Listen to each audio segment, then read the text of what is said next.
কোরআনে কারিমে আল্লাহ বলেছেন, ইয়াকুনু ফুকারা ইউগনিহিমুল্লাহু মিন ফাদলি, তোমরা তোমাদের অধীনস্থদেরকে বিয়ে শাদী দাও, যদি তারা গরিব হয় বিয়ে করলে আল্লাহ তাআলা বরকত দিবেন, ধনী করে দিবেন।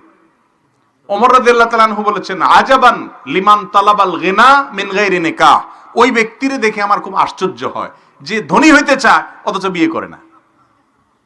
তার মানে বিয়ে করলে কি হবে? আর আমাদের দেশে এখন অভিভাবকরা সবাই ছেলে মেয়েকে বিয়ে দেয় না, কয় আগে নিজের পায়ে দাঁড়া। আরে ভাই, সে কি আরেকজনের পায়ে দাঁড়ানো আছে নাকি? বলো যে নিজের পায়ে দাঁড়া। এই নিজের পায়ে দাঁড়ানোর এটা ব্যাখ্যা দিয়ে শেষ করা কঠিন। কারোর মতে মাসে 1 লাখ টাকা কামাইলে তারপরে নিজের পায়ে দাঁড়ানো হলো, কারোর মতে সরকারি একটা চাকরি পাইলে তারপরে নিজের পায়ে দাঁড়ানো হলো। এভাবে করতে করতে বিবাহ দেরি করে। বিবাহ দেরি করলে সমাজে জেনা বাড়বে না কমবে? বাড়বে। ভালো করে শুনে রাখেন মুরব্বীরা, নিজের ছেলেকে মেয়েকে সময় মতো বিয়ে দিতে যদি গড়িমসি করেন, তথাকথিত পায়ে দাঁড়ানোর অপেক্ষা করে, মনে রাখবেন ছেলে মেয়ে যদি দেরিতে বিয়ে দেওয়ার কারণে আকাম কুকাম করে গুনাহে লিপ্ত হয়, আপনারা দায়ী থাকবেন মুরব্বীরা, অভিভাবকরা।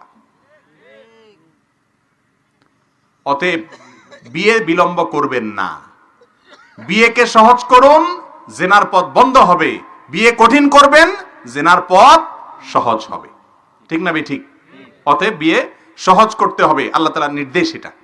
তবে হ্যাঁ, একেবারে যদি কোনো ক্ষমতা নেই স্ত্রীর ভরণ পোষণ দেওয়া, তাহলে সে রোজা রাখবে যুবক। কথা বুঝে আসছে? কিন্তু কোনো মতে যদি ডাল ভাতের ব্যবস্থা করতে পারেন, আলহামদুলিল্লাহ। অনেক মেয়ে আছে যারা কোন রকম বেঁচে থাকার উপায় পেলে তারা খুশি, আলহামদুলিল্লাহ। খুঁজে সেরকম দিনদার মেয়ে বের করবেন এবং অল্প উপার্জনে আল্লাহ তাআলা বারাকা দিবেন ইনশাআল্লাহ। এই জন্য বিয়ে দেরি করা উচিত না।